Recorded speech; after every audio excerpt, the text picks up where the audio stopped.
دوسرا کام خاندانی کیا کرنا ہے؟ تراویح کی نماز. کیا کام کرنا ہے بھائی؟ اور تراویح 20 رکعتیں ہیں, 8 رکعتیں بولو نہیں. حضرت عمر سے 2 روایتیں, ایک 8 والی اور ایک 20 والی, کہ حضرت عمر نے کتنی دیکھو نبی صلی اللہ علیہ وسلم نے تراویح کی کتنی رکعتیں پڑھی ہیں, کوئی بے غبار حدیث میں ہمیں اس کا تذکرہ نہیں ملتا. بس اتنا ہے کہ 3 دن پڑھی ہے, بس کتنی پڑھی ہے ہمیں نہیں پتا. یہ ہمیں حضرت عمر کے عمل سے پتا چلتا ہے, کیونکہ حضرت عمر بدعتی بولو نہیں ہو سکتے, کیونکہ انہوں نے جب جماعت سے 20 رکعتیں پڑھائی ہیں حضرت عمر نے, تو اس کا مطلب نبی نے ان 3 دن میں کتنی پڑھی تھی. اور ایک ضعیف روایت میں اس کا تذکرہ بھی ہے کہ نبی نے 20 رکعتیں پڑھی ہیں.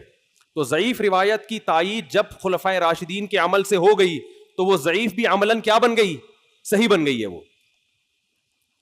تو حضرت عمر سے 2 ہیں, 8 بھی اور 20 بھی. 8 والی پر امت نے کسی امت نے عمل ہی نہیں کیا, کیونکہ وہ بالاتفاق مضطرب ہونے کی وجہ سے ضعیف ہے, سند کی وجہ سے نہیں بلکہ مضطرب. کیونکہ جو راوی حضرت عمر سے 8 بیان کر رہا ہے وہی کتنی بھی بیان کر رہا ہے؟ 20 بیان کر رہا ہے. اور جب ہم صحابہ کے دور میں دیکھتے ہیں تو ہمیں سب جگہ 20 نظر آ رہی ہیں, 8 کہیں بھی نظر نہیں آ رہی. تو یہ کیسے ممکن ہے کہ حضرت عمر نے 8 شروع کی ہوں اور کوفہ, بصرہ, دمشق, شام, مصر سب جگہ 20 ہو رہی ہوں؟ اس سے پتہ چلتا ہے کہ حضرت عمر سے جو 20 والی روایت ہے وہ صحیح ہے, 8 والی صحیح نہیں ہے. اور اس کی سب سے بڑی دلیل یہ ہے کہ موطا امام مالک میں ہے 8 رکعتوں والی, جو امام مالک نے نقل کی ہے, لیکن امام مالک خود 8 کا فتویٰ نہیں, وہ خود 20 سے زیادہ کے قائل ہیں, وہ تو 20 کے بھی نہیں 36 کے قائل ہیں. تو یہ کیسے ممکن ہے کہ کتاب کا مؤلف 8 والی ذکر کر رہا ہو مگر خود اس روایت کو وہ اس پر عمل نہ کر رہا ہو؟ ان باتوں کا کسی اہل حدیث عالم کے پاس جواب نہیں ہے. ترمذی میں ایک روایت پیش کی جاتی ہے امام احمد بن حنبل سے, یہ روایت ہے کہ اس میں کوئی مخصوص عدد ثابت نہیں ہے, جتنی چاہے پڑھ لو. لیکن امام احمد کی جو اپنی اصل کتابیں ہیں فقہ کی, اس میں امام احمد کے شاگرد جو امام احمد سے ذکر کرتے ہیں وہ ذکر کرتے ہیں امام احمد بن حنبل کے نزدیک بھی 20 رکعتیں مختار ہیں. سمجھ نہیں آ رہی میرا خیال ہے بات؟ تبھی فقہ حنبلی میں تراویح کی رکعتیں کتنی ہیں؟ 20. اور امام ابو حنیفہ کے نزدیک بھی. لوگ پتہ ہے مجھ سے کیا کہتے ہیں؟ لوگ جو ہے نا کہتے ہیں کہ یار آپ ان حدیثوں کا انکار کر رہے ہو جس میں 8 آتا ہے. 8 والی جو بخاری کی حدیث ہے نا اس کا تراویح سے کوئی تعلق نہیں ہے. بخاری میں آتا ہے نبی رمضان اور غیر رمضان میں 8 پڑھتے تھے, اس کا تراویح سے کوئی تعلق, وہ تو غیر رمضان میں بھی تھی. اتنی سینس نہیں ہے یار, آپ ہمیں قرآن و حدیث سکھا رہے ہو اور ہمیں اپنا مقلد بنا رہے ہو, اتنے بڑے بڑے مجتہدین کی تقلید چھوڑ کے. میں لوگوں سے ایک بات کہتا ہوں, ایک قرآن و حدیث وہ ہے جو ابو حنیفہ, شافعی, مالک اور احمد بن حنبل نے سمجھا, اور ایک قرآن حدیث وہ ہے جو 15ویں صدی کے مولوی سمجھ رہے ہیں. کس کی فہم زیادہ صحیح ہوگی بولو بھائی؟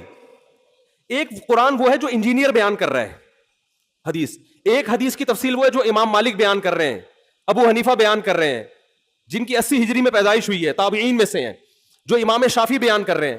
تم امام شافعی کو چھوڑ رہے ہو, تم امام ابو حنیفہ کو چھوڑ رہے ہو, تم امام مالک کو چھوڑ رہے ہو, تم احمد بن حنبل جیسے محدث اور فقیہ جو امام بخاری کے استاذوں میں ہیں ان کو چھوڑ کر فالو کس کو کر رہے ہو؟ انجینئر کو. اور تم کہہ رہے ہو ہم صرف قرآن و حدیث کو مانتے ہیں, ہم کسی اور چیز کو نہیں مانتے. تم قرآن و حدیث کو نہیں مانتے میرے بھائی, تم مقلد ہو, اندھے مقلد ہو. تم قرآن و حدیث کی اس تشریح کو مانتے ہو جو انجینئر کر رہا ہے, اس تشریح کو نہیں مانتے جو احمد بن حنبل کر رہے ہیں, جو ابو حنیفہ کر رہے ہیں, جو امام مالک کر رہے ہیں, جو امام شافعی کر رہے ہیں. یہ بڑے بڑے تابعین, تبع تابعین, مجتہدین جن کو پوری امت نے فالو کیا ہے. تو 8 رکعت کی جو موطا امام مالک کی حدیث ہے, اس 8 رکعت پہ امام مالک نے فتویٰ نہیں دیا. کیوں؟ اس لیے کہ وہ حدیث مضطرب ہے, اس میں راوی ایک بیان پہ ٹکتا نہیں ہے, کہیں 20 بیان کرتا ہے, کہیں 8. جب راوی کے بیان میں تضاد ہو تو حدیث مضطرب ہونے کی وجہ سے رد ہو جاتی ہے. اور میں آخری بات کر کے بیان کو ختم کرتا ہوں, یہ جو تراویح کا لفظ ہے یہ 8 رکعتوں پہ فٹ ہی نہیں بیٹھتا ہے. اس کا بھی میں جواب سوال کر رہا ہوں لیکن کوئی جواب نہیں دے رہا. دیکھو اپنی مرضی کے سوال بنا کے جواب دے دیا کرو تو لوگ واہ واہ کریں گے. آپ میرے ساتھ یہ ہو رہا ہے, میں جو بیانات میں اعتراض کرتا ہوں نا اس کا جواب نہیں مجھے ملتا, خود سے اعتراض بنا کے کیا کر دیا جاتا ہے جواب. جیسے میں نے بتایا تھا کہ حرم میں 4 مصلے تھے, حنفی, مالکی, شافعی, حنبلی, 4 مصلے تھے نا کئی سو سال تک, جو کہ نہیں ہونے چاہیے, ایک ہی ہونا چاہیے تھا مصلی. تو لوگوں نے اعتراض کیا 4 مصلے تھے حرم میں, یہ دیکھو کتنا غلط, یہ حنفی مالکی ایسے ہوتے ہیں. تو میرا سوال یہ تھا کہ 5واں کیوں نہیں تھا اس وقت؟ اس کا مطلب 5واں فرقہ وجود میں آیا ہی نہیں تھا, وہ اب پیدا ہوا ہے. وہ ٹھیک ہے 4 غلط تھے, لیکن اس غلط کو بھی صحیح ان 4 میں سے ایک نہیں کیا ہے. سمجھ رہے ہیں کہ نہیں بھائی ایک امام ہونا چاہیے, 4 الگ الگ جماعتیں نہیں ہونی چاہیے. لیکن اس کا مطلب 700 سال تک امت یہ سمجھتی رہی کہ اہل سنت والجماعت کے 4 نمائندے ہیں, 4 مکتبہ فکر, 5واں کوئی تھا ہی نہیں, لہذا اس کا کوئی مسلح تھا ہی نہیں. تو سوال یہ تھا, لیکن جب سوال یہ پوچھا جائے تو ایسے جواب ملتا ہے کہ وہ سوال ہی پی جاتے ہیں. سوال یہ جواب یہ دیا کہ غلط ہو رہا تھا, یہ بدعت ہے, اور یہ بدعت ہے, یہ ناجائز ہے. تو ہم کب کہہ رہے ہیں کہ صحیح تھا بھائی وہ, لیکن یہ پوری دنیا میں نہیں ہو رہا تھا, یہ صرف حرم میں ہو رہا تھا. اور اس کو ختم بھی حنبلیوں نے کیا ہے کہ نہیں جی امام ایک ہونا چاہیے, سارے چاہے حنفی ہو شافی ہو اس امام کے پیچھے نماز پڑھیں گے. سمجھ میں آ رہی ہے بات کہ نہیں آ رہی؟ تو سوال یہ تھا کہ 700 سال یا 400 سال تک امت کی نمائندگی ان 4 مکاتب فکر نے کی ہے حرم میں, 5ویں نے کوئی اپلیکیشن بھی نہیں دی. اس کا مطلب 5واں تھا ہی نہیں. اور جو آپ یہ مختلف الفاظ بیان کرتے ہو کہ امام احمد بن حنبل اہل حدیث تھے, فلاں میں اہل حدیث تھے, تو امام احمد بن حنبل اگر اس طرح کے اہل حدیث تھے تو پھر امام احمد بن حنبل کے فالوورز کو اہل حدیث کیوں نہیں کہا جاتا ہے, حنبلی کیوں کہا جاتا ہے؟ نہیں آ رہی بات میرا خیال. یہ ایسے ہی ہے جیسے جماعت المسلمین والے کہتے ہیں کہ ہم نبی کے دور سے ہیں, اور پھر بخاری میں دکھاتے ہیں جماعت المسلمین کے الفاظ. او بھائی یہ والی جماعت المسلمین نہیں تھی, یہ تو باقاعدہ آپ نے رجسٹر کروائی ہے 1975 میں. وہ جماعت المسلمین صحابہ کو جماعت المسلمین کہا گیا ہے. تو یہ جو اہل حدیث کا لفظ ہمیں پرانے وقتوں میں ملتا ہے, یہ محدثین کے لیے ملتا ہے, یہ کسی مخصوص فرقے کے لیے نہیں ملتا. پھر بھی میں اہل حدیث کو اہل سنت میں داخل سمجھتا ہوں, میں پھر بھی ان کو نہیں کہتا کہ جہنم میں جائیں گے, لیکن میں کہتا ہوں کہ آپ کم از کم اس چند 100 سال پہلے آپ پیدا ہوئے ہیں, آپ کی جماعت وجود میں آئی, ہم پھر بھی آپ کو گلے لگانے کے لیے تیار ہیں, اور ہم صدیوں سے چلے آ رہے ہیں. آپ ہمیں کیا کر رہے ہو؟ آپ ہمیں گمراہ لوگوں میں داخل کر رہے ہو. تو اسلام بہت پہلے بر صغیر میں آیا ہے, جس شکل میں آیا ہے وہی شکل ٹھیک ہے, بات کی چیزوں پر اعتماد نہیں ہوتا ہمیں. تو میں ایک بات کر کے بیان کو ختم کرتا ہوں. یہ جو 8 کا لفظ ہے نا, تراویح کا لفظ ہے, یہ 8 رکعتوں پر صادق بولو نہیں آتا. بہقی کی حدیث ہے, اور بھی روایتیں اس بارے میں, کہ اسلاف جب تراویح کی نماز پڑھا کرتے تھے, اسلاف سے مراد صحابہ تابعین, تو 4 رکعتوں کے بعد آرام کیا کرتے تھے. تو اس لیے 4 رکعت کو ترویحہ کہا گیا. کیا کہا گیا؟ ترویحہ. روح سے نکلا ہے, روح. استراحت کا لفظ سنا ہے آپ لوگوں نے, آرام. استراحت کسے کہتے ہیں؟ آرام. ترویح آرام دینا. راحت, راحت کا لفظ تو اور آسان ہے نا. ارے راحت کا لفظ نہیں سنا, راحت کسے کہتے ہیں؟ آپ کہہ رہے ہیں وہ اسے کہتے ہیں ہمارے محلے میں رہتی ہے. راحت کہتے ہیں آرام, ریسٹ. استراحت, راحت.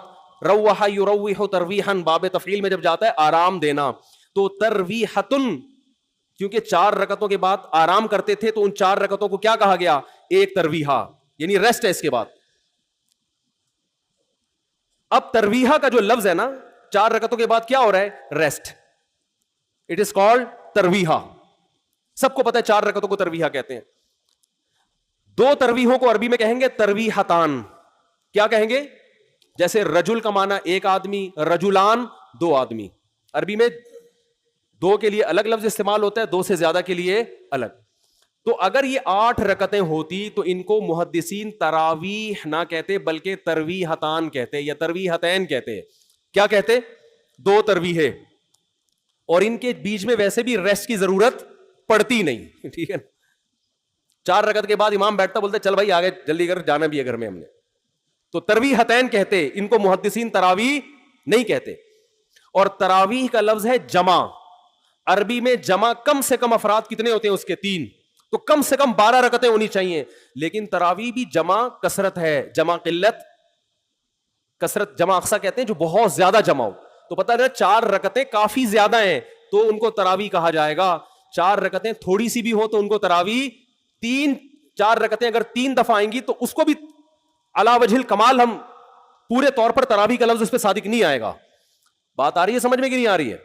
سمجھ میں سب آ رہی ہے, لیکن گھننے بن جاتے ہیں, گھماتے ہیں. اب دیکھیں نا یوٹیوب پہ اس کا جو بیان آئے گا نا اس میں گھمایا ہوا ہوگا, اس میں گھمایا یہ اپنی طرف سے نکالا ہوا ہے. اپنی طرف سے نہیں بھائی, بہقی کی حدیث ہے, مصنف ابن ابی شیبہ کی روایتیں ہیں, آپ دیکھ لو. اس میں لوگ کہتے ہیں حوالہ کیوں نہیں دیا مفتی صاحب نے. آپ انکار کرو, میں حوالہ دوں گا انشاءاللہ. آپ انکار کرو کہ ایسا نہیں ہے, ہم ٹائم بچا رہے ہیں اپنا. وہ مجھے کہہ رہے تھے نا اس بحث میں کہ مفتی صاحب آپ دلیل دو, جو دعویٰ کرے دلیل اس کے ذمے ہے. میں نے کہا دلیل اس کے ذمے اس وقت ہے جب سامنے والے دعوے کا انکار کریں. میں نے ستار بھائی کو میں نے کہا کہ ستار بھائی تم نے 1,00,000 روپے لیے ہیں. ستار بھائی کہہ رہے ہیں نہیں, ہاں لیے ہیں. تو مجھے کیا ضرورت ہے میں گواہ پیش کروں کہ دلیل دوں؟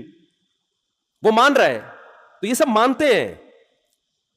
یہ تو علماء جس نے بھی حدیث کی کتابیں پڑھی ان کو پتا ہے کہ ترویح کا لفظ اس لیے لکھا ہوا ہے اس میں.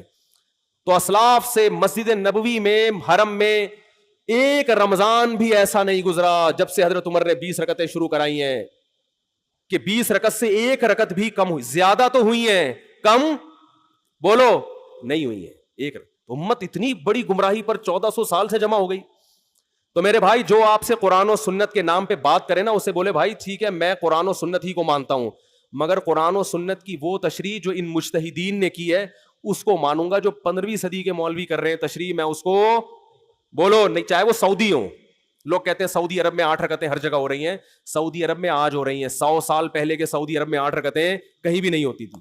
تو یہ کوئی سعودیوں کا کلمہ تھوڑی ہم نے پڑھا ہے کہ جو سعودی عرب میں تو بہت سے لوگوں کی داڑیاں نہیں ہوتی. تو کیا مطلب داڑھی کا انکار کر دو گے آپ؟ تو ہم نے فالو کرنا ہے امام مالک کو, امام احمد بن حنبل کو, امام شافعی کو. یہ بڑے بڑے محدثین تھے, مجتہدین تھے.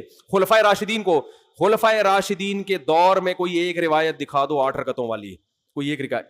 ہاں جو حضرت عمر سے موطا میں منقول ہے اس کا جواب میں نے دے دیا. اس کے علاوہ کہیں دکھا دو کہ بصرہ میں, کوفہ میں, دمشق میں, صحابہ تابعین کے دور میں رمضان میں 8 رکعتوں سے جماعت سے نماز کسی نے پڑھی ہو. تو نہیں ہے کچھ بھی اس میں. تو اس لیے جو طریقہ صدیوں سے تواتر کے ساتھ چلا آ رہا ہے وہ کتنی رکعتوں کا ہے؟ 20 رکعتوں کا. تو اسی کو فالو کرنا چاہیے. تو دوسرا کام آپ نے خاندانی کیا کرنا ہے؟ تراویح پابندی سے پڑھنی. سمجھ میں آ رہی ہے بات؟ تو یہ 2 کام فی الحال کریں, کچھ پیکج اگلے جمعے میں انشاءاللہ بیان کریں گے. تو اسی سے انشاءاللہ اللہ کی محبت کی چنگاری آپ کے دل میں پیدا ہوگی. اللہ ہمیں سمجھنے کی, عمل کی توفیق عطا فرمائے.